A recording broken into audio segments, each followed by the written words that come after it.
You know him best as his roles of Gimli from Lord of the Rings and the Silo from Indiana Jones movies. Please give a warm welcome to John Rhys-Davies!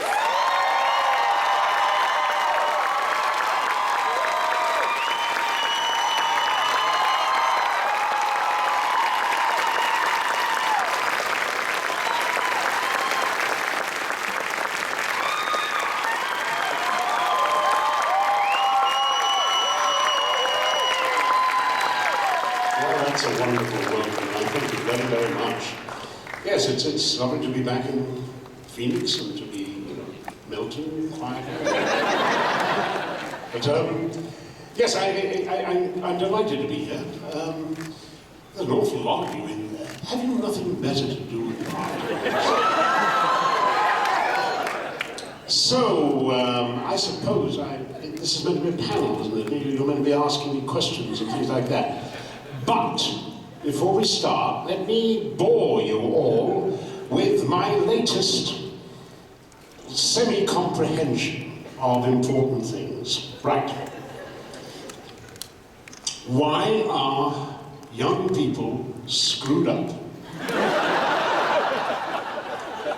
I think after 70 years of self-analysis, I understand why. It is because when the human growth spurt starts, the adolescent growth spurt starts, all the bones of the body start to grow. You get longer legs and things like that. But your skull also grows. And the brain inside has to adapt to fit a new, bigger box. And it's partly growing, but very much a question of reaccommodating itself inside. And that doesn't happen overnight. It happens roughly between the ages of 24 and 26. Now, the last two areas that grow, that enter their fine adult form, are areas around the prefrontal cortex that relate to judgment and a sense of proportion. And the amygdala, which is the sort of source and seat of raw emotions, fear, anger, despair, and all those things. So it's really not much point in talking to a 14-year-old boy and saying, why, for a dare, did you jump off the Golden Gate Bridge? Didn't you realize that it wasn't a smart thing to do? The answer is, of course, no, because he hasn't got the brain into a sort of position and in a condition where he can make judgments. And I think the consequences of this are very interesting because, of course, what we tend to do with these young people that we now know from observation and science have no judgment. We allow them to drive, we allow them to marry, we allow them to vote, and at the age of 21 we allow them to drink. In England it's about 15. So here's my thesis. We now know that adolescence lasts a lot longer than we ever did believe. And perhaps we as a society ought to be caring for our adolescents far better and far more intensively than we ever did before. And that will really, it's a real pain in the butt, because let me tell you as a parent, you really hope that by the time they're 18, they're off your hands and you don't have to worry anymore. And let me tell you as a parent of a 45-year-old, a 43-year-old, and an 8-year-old, you never stop worrying about them. But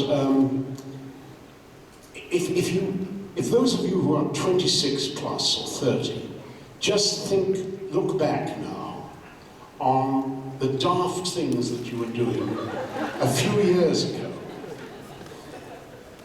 Do you see any difference in your behavior, in your sense of judgment?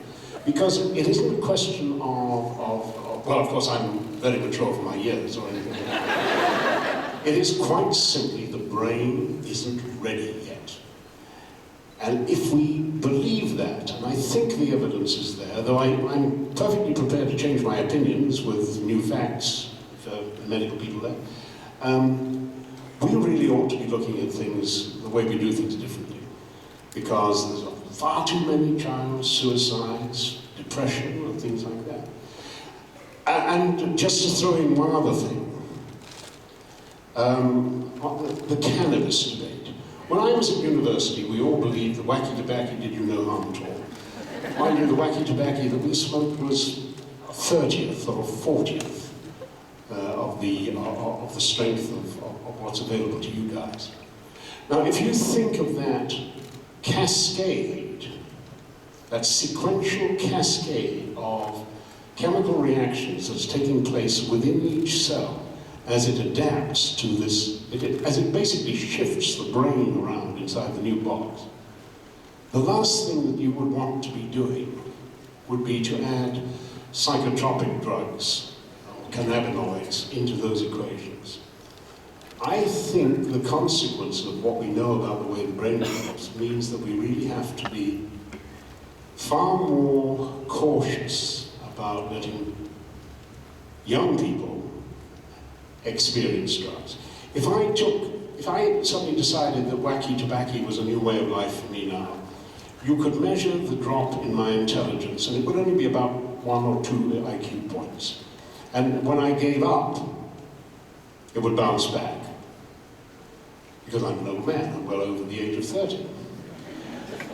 But if there's something called the Dunedin longitudinal study about, they've been following people born in 1971, 72 in New Zealand.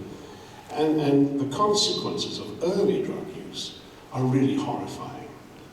And we're talking about 8 to 10 IQ points lost permanently. That, you might as well just stick a hot poker in their brains and scramble it around for a bit. So, I suppose this is a sort of old man's remonstrance or plea or cautionary note that I put out to you today, just because I wanted to talk about it, that's all. Now we can talk about other things if you like. For those of you that want to ask John a question, please line up. We have Bree, who's our line moderator, and John, who's our line moderator. They will filter your questions, so go ahead and line up. As a first question while they're lining up, you've played many diverse roles throughout your acting career, over 200. What has been your favorite role that you've performed and played? Oh, that's very simple. The next one. Would you care to talk about that? You see, the great thing about being an actor is the uncertainty. It's either the great thing or the terrifying thing. One day the phone will stop ringing. I won't know that I've done my last job. It's just that gap will have sort of grown bigger and bigger and bigger. Oh, it's just very slack. I haven't heard from the agent in 2 years, but I think they're still alive, and I'm sure something will turn up. You never know when it's over. And for some people, that measure of uncertainty breeds an insecurity that they find crucifying. It absolutely eviscerates them. I've always treated it the other way around. I'm assuming that when the next job finishes, that will be it. It's over. And so I'm going to go into it and enjoy it and have fun and try and be a decent human being for once or twice in my life, you know, and go out on a swan song. And surprisingly enough, when you adopt that attitude, there is a future. There is another phone call or an invitation. And the next job is actually Hieroglyph, which is a new series for Fox set in ancient Egypt.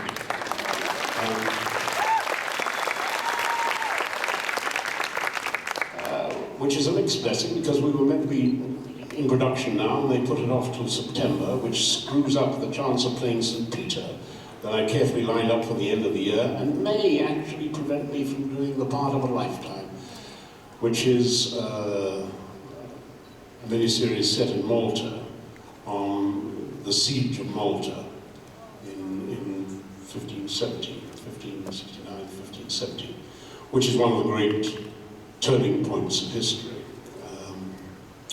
And I was hoping I was going to play Jean de Valette, Grand Master, monster, bully, lecher, inspired leader. But that may not happen now because of the late start of this wretched series. Fox, thank you so much. Go ahead. I absolutely loved your rendition of Gimli. I don't really like the Lord of the Rings movies very much, but Gimli, I love Gimli. I love how you did him. Can you tell any stories about working with the people in Lord of the Rings? Well, first of all, thank you very much for. I like Gimli. He's such a lot of fun, isn't he? And I think the secret of his appeal is that he takes himself very seriously. You know, he doesn't realize he's short. It may not have escaped anybody else that he is actually vertically challenged a bit, but as far as he's concerned, you know, he's a giant amongst giants and bigger than most around him. You know, when Peter Jackson was discussing how we would play things with the whole cast, you know, the point was made, not just by me, that there was no humor in the film. I mean, it's not a very funny film, added to which it's not got a filmic structure.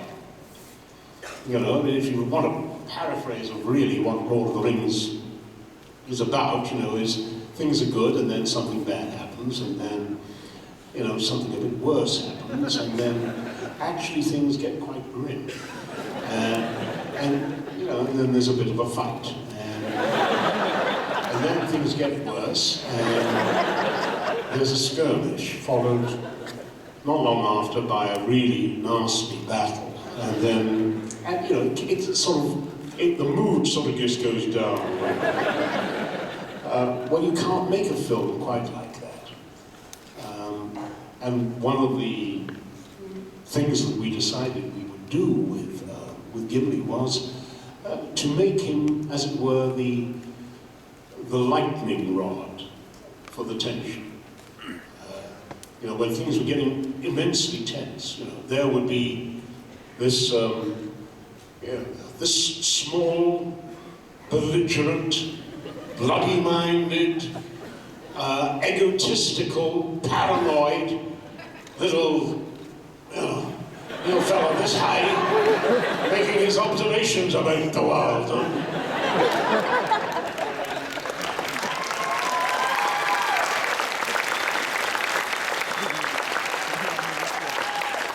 But actors sometimes fall in love with their characters. Actually, most actors fall in love with all their characters, really.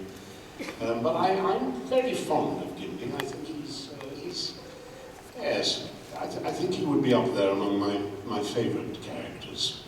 I really try to avoid that question because I've not no real new answers to give you, actually. But anyone else got another question? Oh, look, there's a line of people. Good. Saved.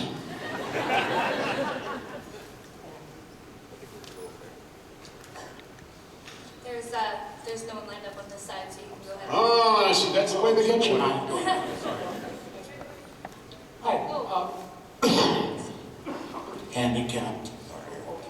Right. Welcome to Phoenix, sir. Oh, hello. That's the way they get you. I just want to say, love your work as Gimli in the Lord of the Rings series, and also Sully in Raiders of the Lost Ark and Indiana Jones' Last Crusade. I was just wondering, you know, what is the diversity in your roles? A lot of the preparation in doing some of the more action-based sequences, like, you know, when playing Gimli, you're obviously playing someone of a shorter stature. You do that wobble really good as a dwarf, and then swinging the axe around. And then from doing also your work as Sully, riding the camels, riding the horses, did you do much of that stuff work? Well, I can actually, I can ride, though my daughter doubts that. She's 8 and she's an expert horsewoman, and clearly, father here clearly knows nothing. I'll have to show her one or two of the movies sometime, I think. Yes, you try and do as much as you can. There are times when what no one quite realizes that film is a dangerous industrial environment. And just because you're carried along with the magic of being on a film set with great stars, and great directors and things like that, does not relieve you of the responsibility of actually thinking and making judgments. In the end, it always comes down to judgment. There are times when you look at a setup and you say, yep, fine, I can do that.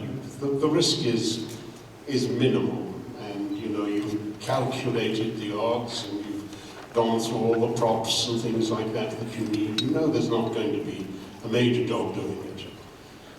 But there are times when you go and think, you know what, the risk-reward ratio here isn't smart. I remember I was doing a show, and I've got an idea, it might have been, oh gosh, I think it was probably The Untouchables or something like that. Anyway, the idea is that it is night time. The van pulls up, the doors open, there's a little bit of illumination inside the van.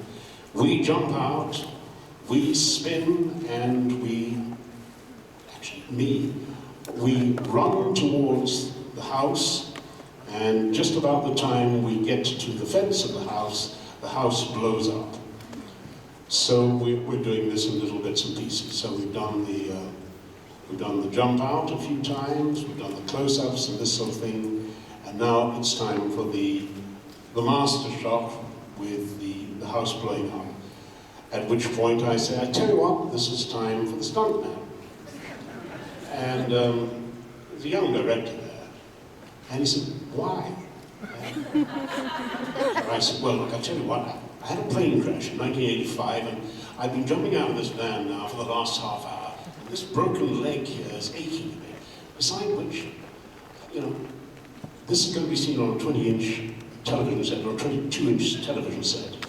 It's night time, it's a wide shot, you've got your close-ups, you've established me. Why would I want to? Are you a coward? Yes, indeed, I am. I've learned through experience that explosions can go wrong. So if you don't mind, God bless them, behind this young, very inexperienced director, there were 2 producers going, and I said, I tell you, you can do this without me. So I'm going to go to the trailer now, and you can get the double. He's ready. That's how he earns his keep. He can do it. This disappointed the director immensely. I don't think he ever worked with me again. To be honest with you, now that I think about it, I'm not sure that he ever worked again. But anyway, the stuntman put the beard on and all that sort of thing. He jumped out of the van, he spun, hiding the face obviously, he spun, he ran towards the house. As he gets to the fence, the house blows up, and he loses all the hair and skin off his face. The heat of it just melted. Melted his eyebrows, melted his beard, the false beard, and all that. And, it didn't hurt him, it didn't do major damage to him, but if it had been me, I certainly wouldn't have been able to work for a week and a half or something like that. And you just look at the director and say, now do you understand? I remember working with a very great director. The man who directed Patton, Lord. Anyway, we were doing a cavalry charge. And he said to me, Johnny, you're about the only one of these actors who actually can stay on a horse. Do you think you can actually do this charge? And I said, yes, sure, but you know what? I want to be in that head-on shot. I want to be at least 100, 200 yards ahead, because I've got 80 Italian stuntmen and 400 Arab doubles behind me. And if my horse goes down, I want to be able to get up and try and get out of the way. He said, there's no problem. You're coming your wish. It's a long shot. It's a charge about a mile across the plain. And, you know, I can pick you up and all that sort of thing. Fine. So we did the shot. And we did it 2 or 3 times. It's beautiful, beautiful, beautiful.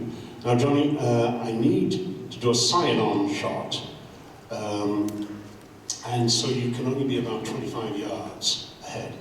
I said, you know what, sir, I think this is the time for the double. And he said, perfectly understand, perfectly understand. And so I sat there and watched as my Spanish double, who was born in the set, I mean, just a magnificent rider. A stray horse cut across him, pushed his horse into a bush, he went off, and 400 horsemen rode over him. And you're sitting there and you're going, like that, and part of you is going, oh my God, and the other part of you is going, got that right, didn't I? Arm out through there, knee out through there, sprint here, and he, the way all stuntmen are, he was all bravado. I went and visited him in the hospital and bought him a bottle of plonk, and I said, I'm awfully glad it was you, not me. He said, no problem, no problem. But you know, it's a dangerous business, and you have to be able to make the right call. Of course, when you're young, you sometimes don't make the right call, and with luck, you survive it. But I know actors who do. Anyway, sorry about that. That was completely off the point, wasn't it? I'm getting rather good at that. Right. Next question. Yes. A question in the far corner. Somebody in the dark down here. First, thank you for being here, sir.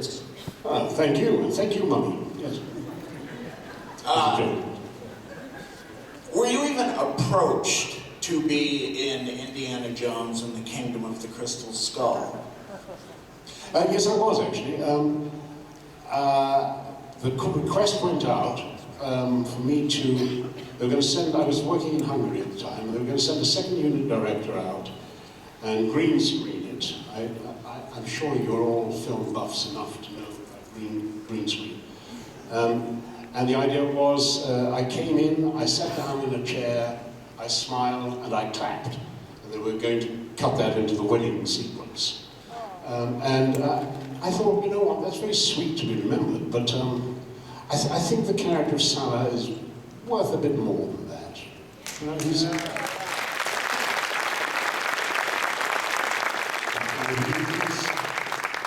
and God bless him, he's possibly the only heroic Arabic figure in Western film since about 1950 onwards. So, you know, we had to do something for him. So I said no, actually, so it really is my fault. But I don't regret it. As I told, last time I saw Steven Spielberg, I said to him, so, Steven, now, let's see now. 4 Indiana Jones films. 1 fabulous. 2, okay. 3 fabulous. 4, okay. Now, what is it that's missing?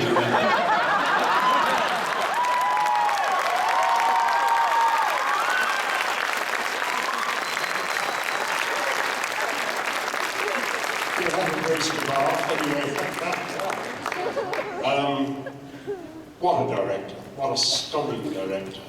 And but let me also make an observation that times have changed and Spielberg has changed. The innocent young Hollywood director who did Raiders of the Lost Ark, where the nasty Nazis are really goofballs, really. I mean, they're stick characters. He himself has come to recognize the reality of evil. As his life has moved on and he's done Shoah and those other heart-rending and racking stories about Nazism. And in a way, that very period, I don't think he can laugh as much about it now as he could when he knew nothing, when he was a young man. And that's very understandable. So perhaps that period is no longer really a period that we can cover. And that's all right. I mean, subjects change, times change. And sometimes you need a change of actors too. Yes, next question. Hello, I have to say, the first time I saw you, this is going back a ways, was as Maximilian Arturo. Obviously, yes, loved you in the performance. Did that role hold any significance for you, and do you have any fond memories of that time? Well, Max is a great character. He's wonderful. It was a tricky time because I'm rather fond of science, actually, and I'm rather, I know some rather good scientists. I think it's a very, very important study. And I didn't want to make it just the usual comic bad scientist. And that was explained to me. We were in conflict with it a little bit quite early into the show. Basically, they said, look, John, all we wanted you to do is play the bad scientist in Lost in Space. And I said, well, if you told me that before, I wouldn't have bothered. And why would I want to recreate the bad scientist in Lost in Space? It's been done quite well. If that's the sort of formula you want, you're missing out on a great opportunity. You can have a character who is vain, as Max Arturo is, immodest, as he is, but at the same time, I wanted to create a character displaying what I believe is one of the most important passions that all of you, all of us, should experience, and that is intellectual passion. The passion for ideas, the passion for new thoughts and observations that change the way we look at things. And this is so important. That's what good science does. On a basis of what we have accumulated and found to be true, we take another step, and then we have to look at everything we've done before in the light of this new discovery and see whether what we've done still stands, modify it, think. It's a glorious thing. And when you meet, as I'm sure you guys always do, because many of you are very, very bright people, that glorious thing when you meet a first-class mind. I've got a pretty good mind, but I have, in the course of my life, met people who were just off the Richter scale. And it's just glorious to meet those minds. And this is a very anti-scientific society, anti-scientific world. And there's sometimes good reasons for it. There may be more scientists living than any other time in mankind's history, but I think there's an awful lot of bad science going on too. But really, we need good science. We need good scientific thinking. And I wanted to play Arturo as a man who could think and was prepared to sort of make calculations and stake his life and reputation on what he knew.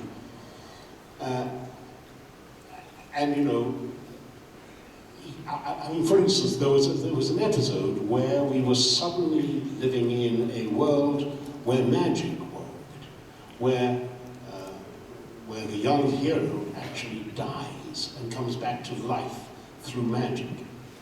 And, you know, I said to them, guys, if you want to do sword and sorcery stuff, you can do it, but the premise that we have set off is that it's good science, that, these are brilliant young scientists.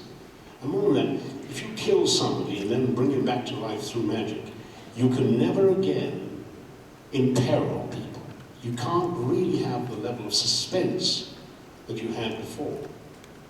And we were into a lot of controversy over it. And I also found that what we were doing was repeating other people's shows. We did Night of the Living Dead. We did The Island of Dr. Moreau. We even used the same masks of the film. We did the Eloi and the Morlocks. We did Twister. Except that our twisters were different. You remember in Twister, a twister starts small at the bottom and gets bigger like that. Like that. Our twisters were the other way around. We were big at the bottom, and then so it was quite a difference. And in the end, I just had to say, guys, I want out of this. I was in Westwood in Los Angeles, and a guy came up to me and he said, Mr. Davis, I just wanted you to know that I teach physics here at the university, and we always like to talk. It's a very useful thing to talk about the recent episode of sliders as a good way of getting into things like relativistic time dilation and stuff like that. Are there any howlers in it? Why would this work? Why would this not work? And he said, I just beg you not to make science and scientists look stupid, as it's very hard to get people to do science. And I took that to heart, and I do take it to heart. And in the end, my conclusion was that the people who were writing the shows had no knowledge of science, had no knowledge of science fiction. And you can't really write a good show like that. You can sometimes come up with a good idea, but then, the idea that in an alternate universe, Cro-Magnon had triumphed, this sort of thing. When I saw that, I was actually leaving the show at that point, and I said, great, what a great episode. I trust it won't become a sort of, a route that we will now be doing 10, 15 shows all based on that premise, because, it's a one-show premise. It's great fun, but no move on. So there was a real sort of mismatch of purpose and intentions as far as I was concerned. And I'm sick at heart about it. I used to be furious, but I'm still sick at heart about it, because we could have gone anywhere in space and anywhere in time. And we could have done extraordinary things. We could still be on the air. And it was a waste of a great opportunity. That's my opinion.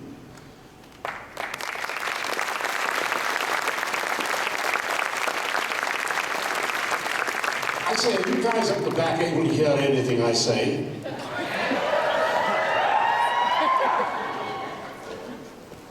Right, next question. Is it true that you disregarded some of the stunt coordinators for some scenes during Lord of the Rings, and you just started going out swinging against the other guys? And do you watch Cosmos? I would never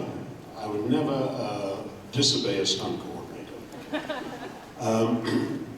All I can say is this: if you have as much armor and weight on as I had, imagine another 80 pounds added to your weight in terms of the armor. And even when you're swinging a rubber axe, you can't do that day in, day out, all day long, without swinging, without ending up not being able to pull your shots. But anyway, all those stunt guys, they were all well wrapped up. And they got armor on. And you know, if one or two of those orcs got a bigger crowd than he was expecting,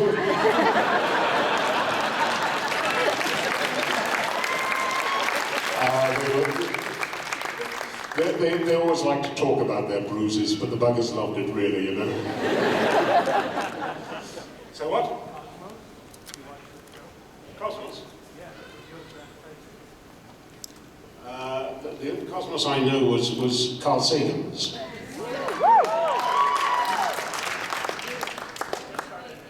Oh, have they? It's sci-fiction or something like that? It's the same. Oh, very good. It's the same concept. Very good. Very good. Well, yes, science is hugely important. Actually, what's really interesting at the moment, as I'm sure all of you know, there's a big disconnect in the heart of physical science, because something important like gravity or something enormous has to be revised. The picture is not complete, and it's very disquieting that our vision of the universe is not working out. And there have been lots of new revisions. I'm just reading a book by a man called Max Tegmark at the moment, called My Mathematical Universe. And there's a chap from Oxford who's just coming up with a theory of everything as well, that's got to do with being an observer in the physical universe, and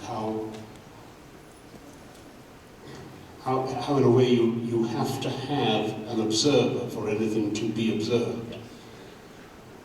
That is, if there's a scientist here, he's probably squirming in his seat at the moment. There's also an interesting thing by a chap about biocentrism that I've been reading. I'm basically saying, look, our ideas of the universe are really wrong. That in fact, Tegmark is basically saying the universe is mathematics. We are mathematics. And the other chap is saying, look, the universe is organized and organizable around consciousness. All of these are almost certainly wrong. But what they indicate is that we're not happy with the big picture that we've got. And by the way, the great Richard Dawkins, the biologist and avowed atheist, I have to pick up a quarrel with him. Only because it seems to me that agnosticism, you can understand agnosticism, that the picture that we have of God doesn't seem to be justified by what we know about the universe. It may be. I'm not saying that it is or it isn't, but agnosticism I can understand. But think about this now. We are a creature that has been sent, what? Well, let's really push it back. 500,000 years? Our species have been, 100,000 years old, something like that? We have a life expectancy of what? 70 plus or minus years? We live in a universe that is, 14 billion years old? We inhabit a small sun, a solar system around a small sun, which is part of a very average-sized galaxy, the Milky Way. There are between 200 and 400 billion stars in our galaxy. There are between 200 and 400 billion galaxies in our universe.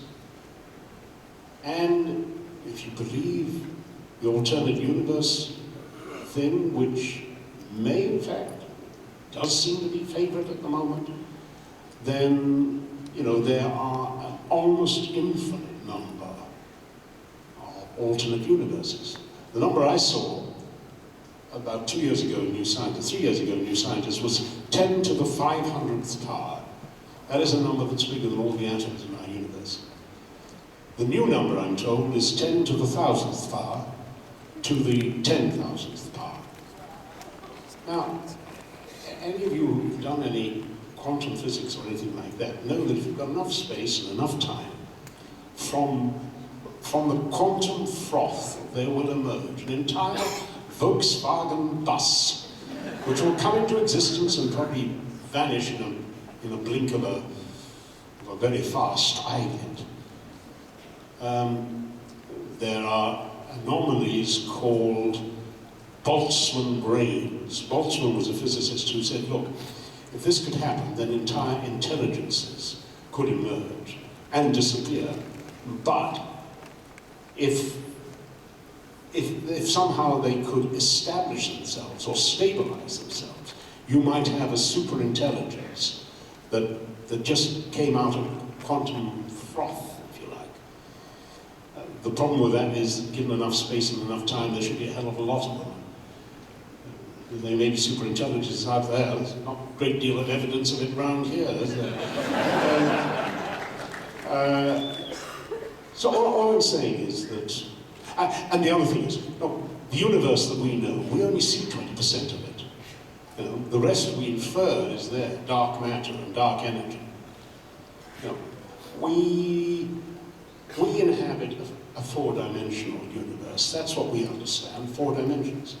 And yet we are living in a, 10, 11, 24, 25 dimensional universe. We do not have the equipment.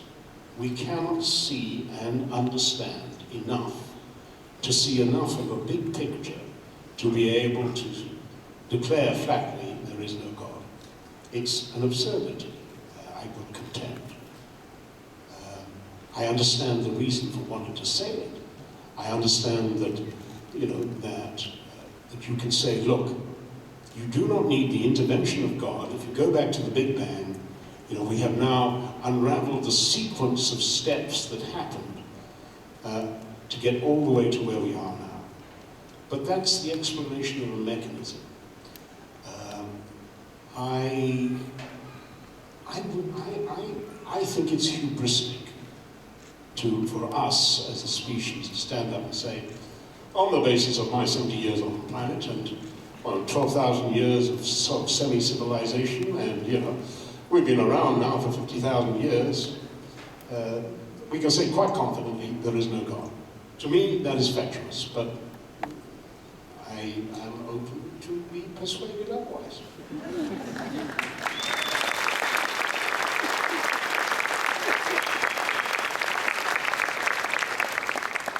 By the way, if there are any men of science out there, or women of science out there,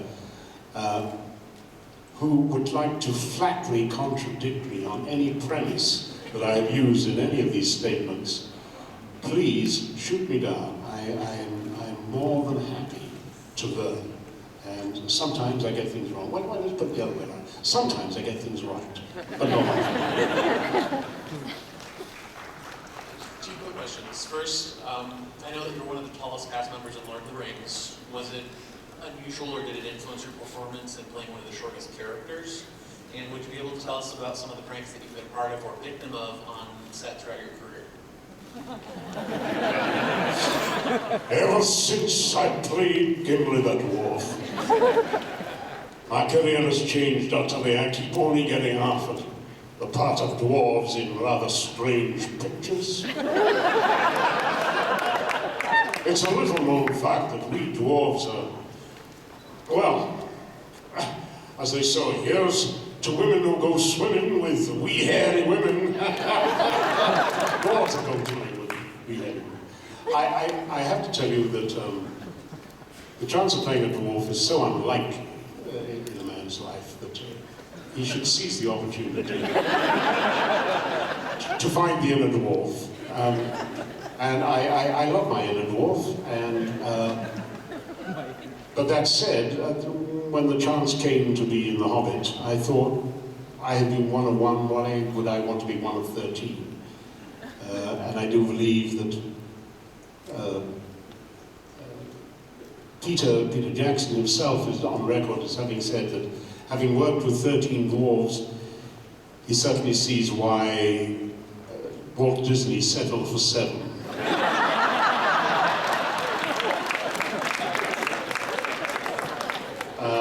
I love playing the dwarf, but that's done and dusted now. I think I'm over the dwarf now. Yes, next question. I saw you on YouTube. You were at the set of The Hobbit. Did you ever get a chance to like mentor the other dwarves and to help them get into character? Well, the poor buggers. Yes, no. The answer is no. But you know, they wouldn't have welcomed it anyway. No actor wants to be taught how to play a part by another actor. When I met them, I did think, gosh, this is a cheat. They haven't got half as much makeup on. What about the 8 hours a day I had with somebody putting makeup on my face, you know, and all that? In fact, I think there was a panic in the studio when they suddenly realized that The Hobbit was actually about dwarves. And they said, you can't have people looking like John Rhys-Davies as the hero in this damn thing. What are they going to do? And so basically, I think what they've done is the leads are chosen to be rather handsome young dwarves and have minimal makeup on. And then the rest of the 13, well, they can have as much dwarfery as they can get away with, really. So it's a little bit of a cheap compromise, but I don't blame them for 1 minute. Right, next.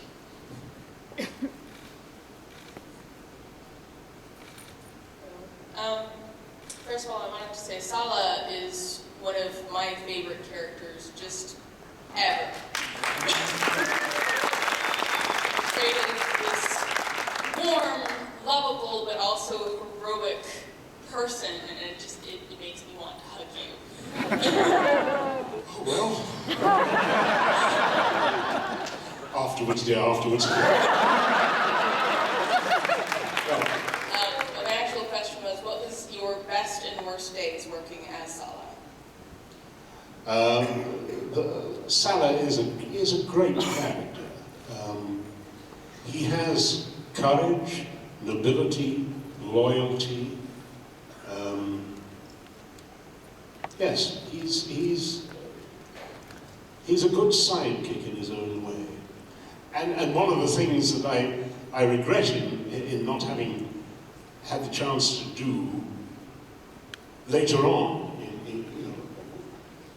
in a later film would be to see what happened to Salah a bit later. I mean, then the entire Arab Revolution takes place, Nasser seizes power, and then there's the post-Nasser thing, and how would that have changed him? Because he would, of course, be in a very difficult position.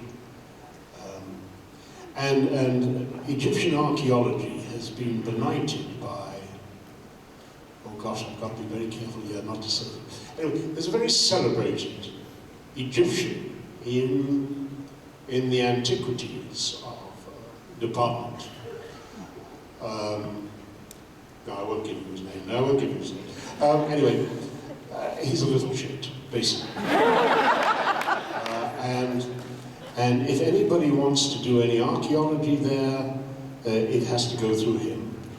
If there looks like there's going to be anything found there, he has to be the one who actually uncovers it, preferably on camera. If you want to do an interview with him, you have to send your prettiest young interviewer, because, you know, he's very flattered by the attention of young ladies. Anyway, I would imagine that Salah would have been ousted and given the runaround by a man like that. And you can bet your boots that he'd be looking forward to getting his revenge some way. And his old royalties would still be emerging. I think there's a bit of a scoundrel about Salah, but I think that in the end, even at that period, when it was still very much the root and scoot for school of archaeology, that he had some sense of the importance of the past. Yeah, I think he's an interesting character. I really enjoy playing with him. Now, the good days, well, getting the job is a good day. The bad days, you mean that day when all of us have come down with some strange Montezuma's revenge?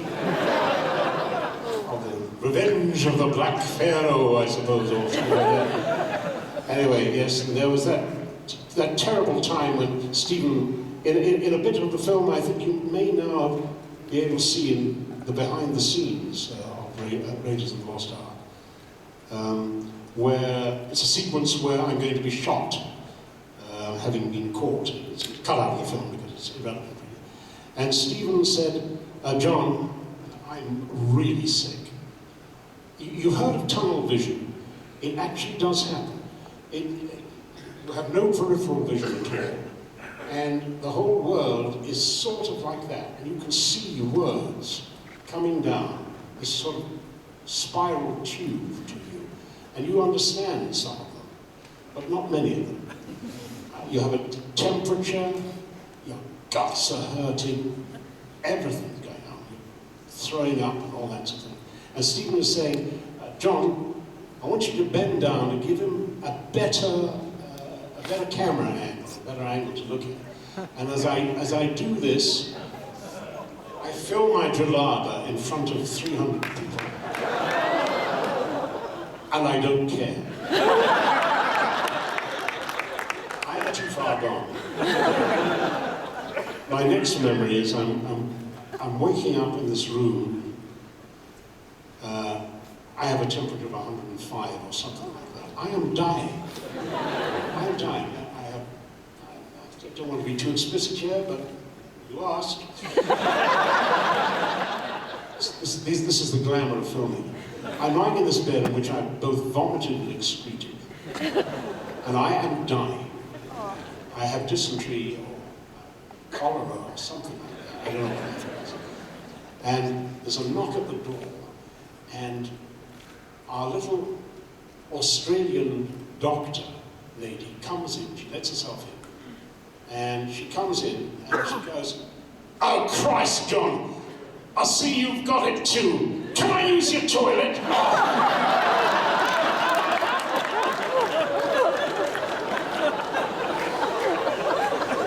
That little flame of life that had just come up a little bit was almost gutted out.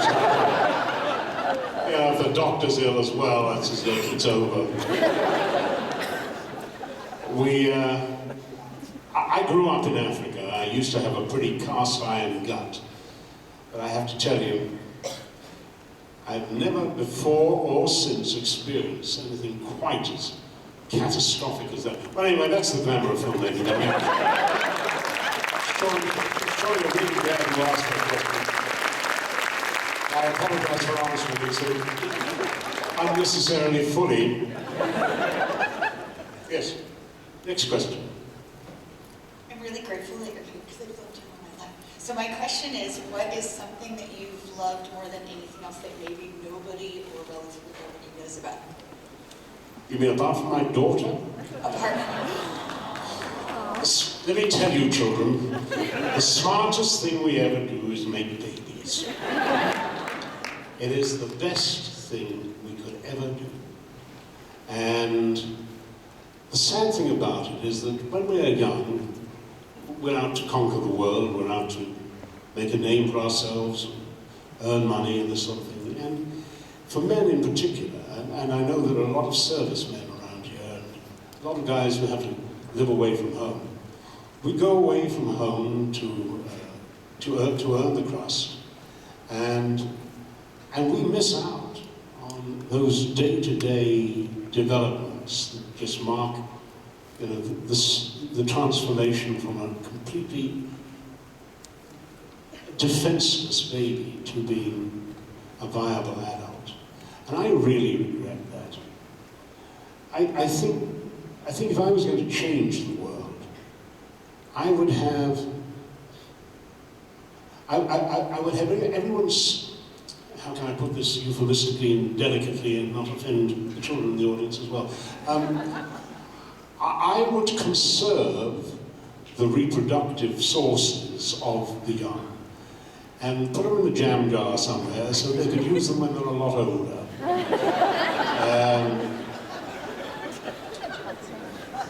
Really, we actually become better parents when we're older. The problem is, of course, we can't play as much football or whatever it is that we did when we were younger. But it's wrong in a way that in order to live and to prosper, that we men have to go away and we miss out on our children. I have very few regrets in life, and one is that I didn't have more children. I have a beloved #1 son, and his name's Ben, and he's 45. I have a beloved #2 son, and his name is Tom, and he's 43. And I have an 8-year-old daughter called Maya, who has taught me so much in my dotage that it just brought home to me that this is really what it's about. And when I see those among you who've got, 17 grandchildren and some great-grandchildren as well, they are the successful ones. I only have one grandchild. I would imagine that I won't have another grandchild in my lifetime anyway. This means that I am not actually a very successful person.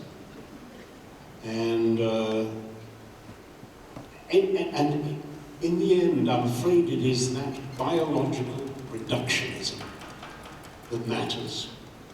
It's who you leave behind, as much as what you leave behind, that counts.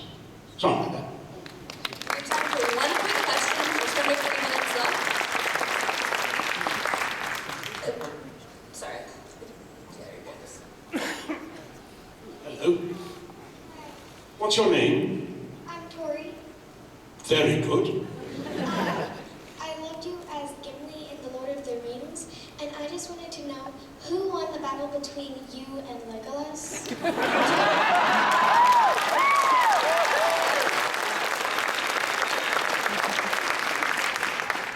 Corey, one of the terrible things that you will find out in life is that elves cheat.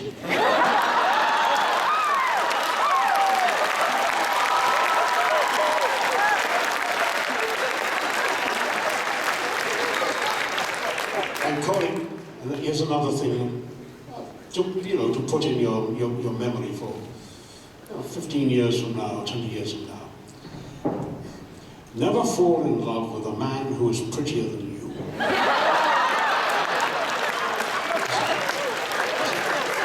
One of the greatest.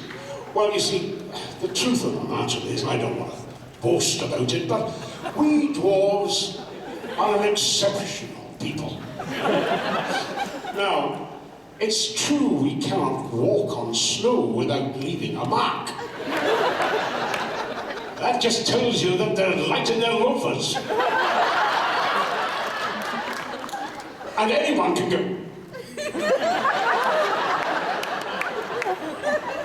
But for we real wet work, if you want to get down and at it properly, you need an axe.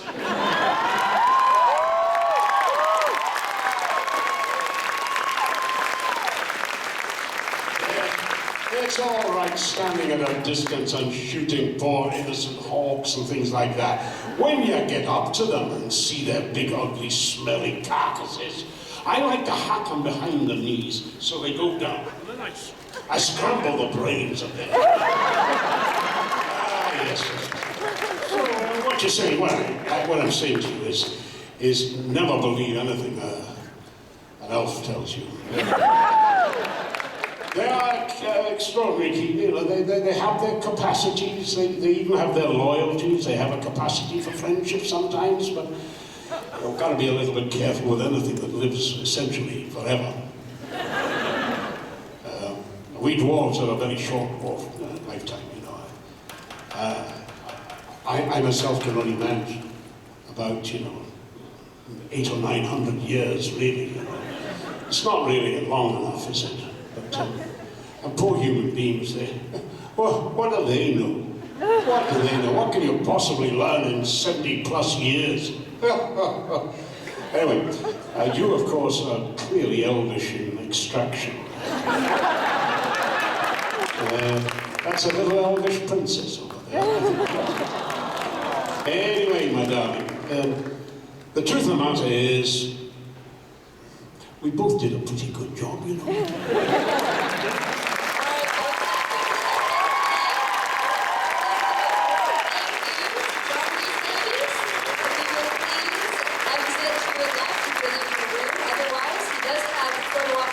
Available tomorrow, I think like at 2 o'clock today, or tomorrow, my bad, it was today already. And give him a warm thank you. Thank you for your patience, and I'm rather happy to be corrected for any observations, thoughts, or whatever, and if I have in some way offended or upset, my apologies. Forgive me. Bye.